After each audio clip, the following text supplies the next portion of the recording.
In this video, I want to take the angle of competition. I want to discuss this. Verizon is offering a 3, 4, and in some ways a 5-year price lock depending on the services that you have with them. Mobile services, my plan stuff, my home stuff with 5G home internet, Fios. They want to give customers peace of mind. That's the approach. Customers want relief. They want to know that their prices are locked in and they won't have any increases with Verizon. I think the Verizon customer was asking for this. I mean, they've grown frustrated with the sheer frequency at which their services have been increasing at Verizon. And it's basically just Verizon touching all the plans. It's not like every plan got 7 price increases. Verizon was just very cognizant and aware that, wanted to touch and get to every single line of service on the network. Okay, but it doesn't really matter. The customer perception now is that Verizon is always raising prices. So what Verizon did was actually really smart. Tackle that head on. Give customers peace of mind. Lock them in. Hey, here's what you're going to be paying. It's not going to change. Here's the cost of your plan, and you're good for the go. They're also going to give people like the phone deals, free phones and stuff like that.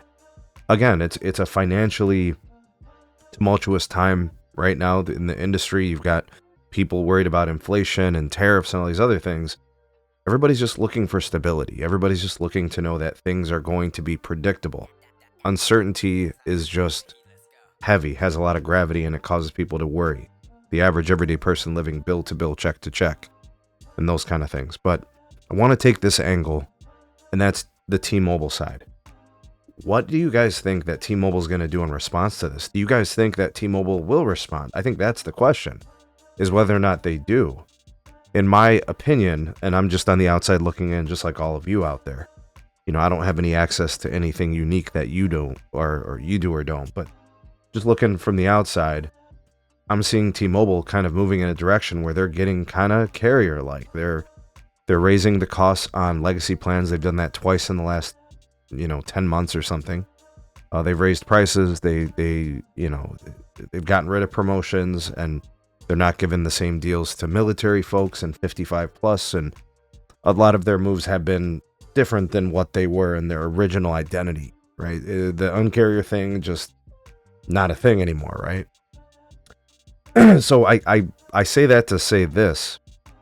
If Verizon is doing uncarrier-like things, so stuff like this, and T-Mobile is doing the opposite, acting more like Verizon, then at some point I think the identity and the public perception starts to change. And I think if T-Mobile loses that uncarrier edge, like, how do you brand uncarrier if your competition are doing more consumer-friendly things? I mean, price locks are viewed as consumer-friendly.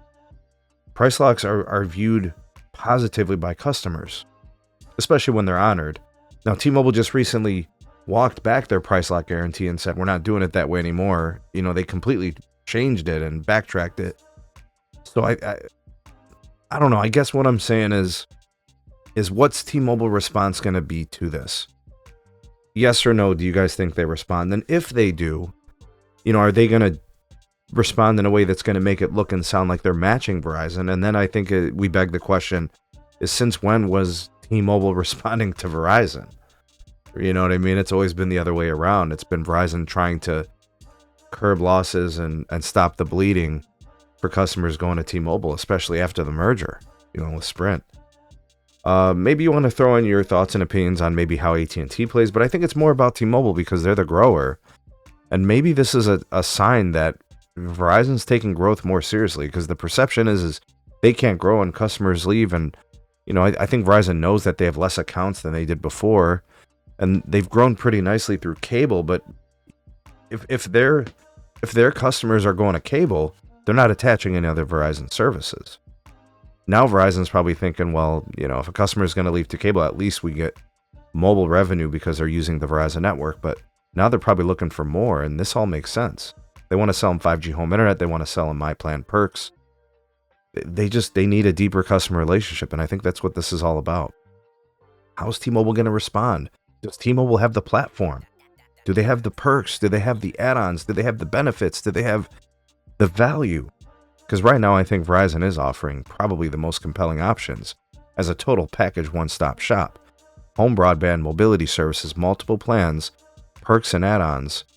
benefits. I mean, if you can get discounts on these Verizon plans, there's some really amazing value in it. What do you guys think? Let me know. Drop me some comments. Like, share, subscribe. Don't forget to like and share. Check out some more of our videos. We'll see you guys on the next one.